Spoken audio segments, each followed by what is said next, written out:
ये है सब्जी मंडी, सदियों पुराना वो साम्राज्य जहां हर सब्जी का अपना मान और सम्मान है। ये है सुल्तान आलू, सब्जी मंडी का वो राजा जिसकी एक दहाड़ से पूरी मंडी कांपती है और जिसकी मिठास पर सबको नाज है। याद रखना, ये मंडी सिर्फ एक बाजार नहीं, मेरा परिवार है और अपने परिवार की हिफाजत करना इस सुल्तान का धर्म है। जहां सुल्तान की ताकत खत्म होती है, वहां शुरू होता है जज करेली का कड़वा इंसाफ। ऑर्डर ऑर्डर, कचहरी की कार्यवाही शुरू की जाए। सुल्तान, आज कौन सा मुजरिम पेश हुआ है? पर मंडी की ये शांति ज्यादा देर टिकने वाली नहीं थी। सरहद पार से एक बर्फीली आफत दस्तक दे चुकी थी। बहुत जी लिए अपनी देसी मस्ती में, अब इस मंडी पर विदेशी ठंडक का राज होगा।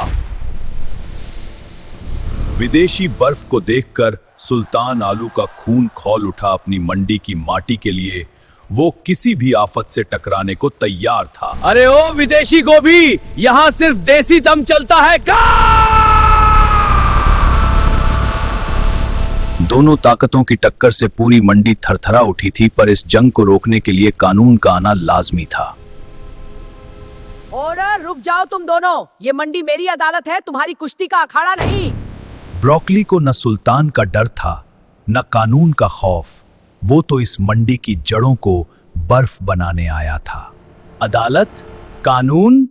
ओ कड़वी बुढ़िया, अब ये मंडी मेरे फ्रीजर में होगी और तुम सब मेरी साइड डिश। जब बात अपनों के सम्मान पर आई तो सुल्तान आलू का धीरज जवाब दे गया। अब सिर्फ बातों से काम नहीं चलने वाला था। बस बहुत हुआ विदेशी ड्रामा। ओ ब्रोकली, अगर तूने अब एक कदम भी आगे बढ़ाया तो इस मंडी की मिट्टी तुझे यही दफन कर देगी।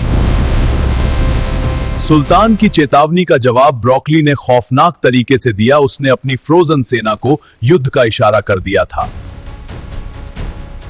अगर जंग ही तेरा रास्ता है ब्रोकली, तो आज इस मंडी की माटी तेरी बर्फ को पिघलाकर दम लेगी। तैयार हो जाओ साथियों, दिखा दो इन बर्फीले गोलों को कि हिंदुस्तानी मिट्टी की गर्मी क्या होती है। हमला!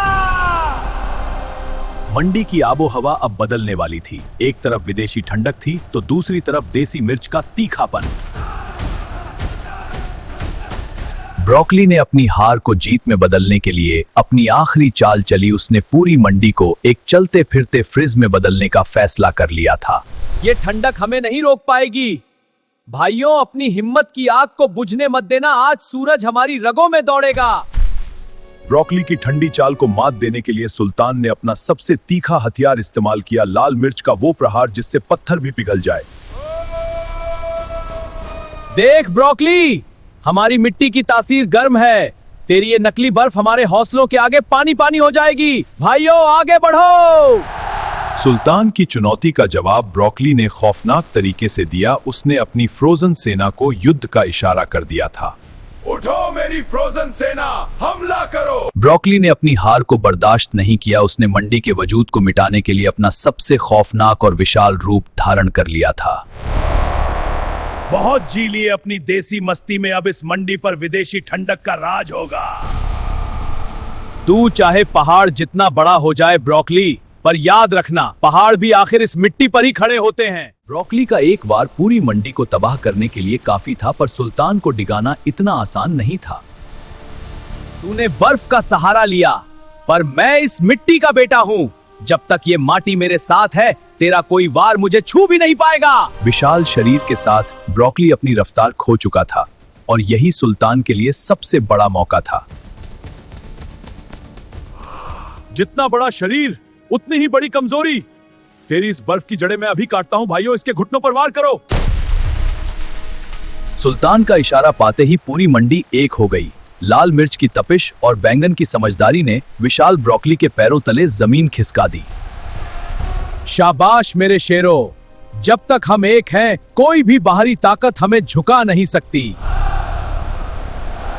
क्या सुल्तान का ये देसी तड़का विशाल ब्रोकली को धूल चटा पाएगा या मंडी पर छा जाएगा हमेशा के लिए बर्फीला अंधेरा? जानने के लिए देखिए सब्जी मंडी का अगला एपिसोड।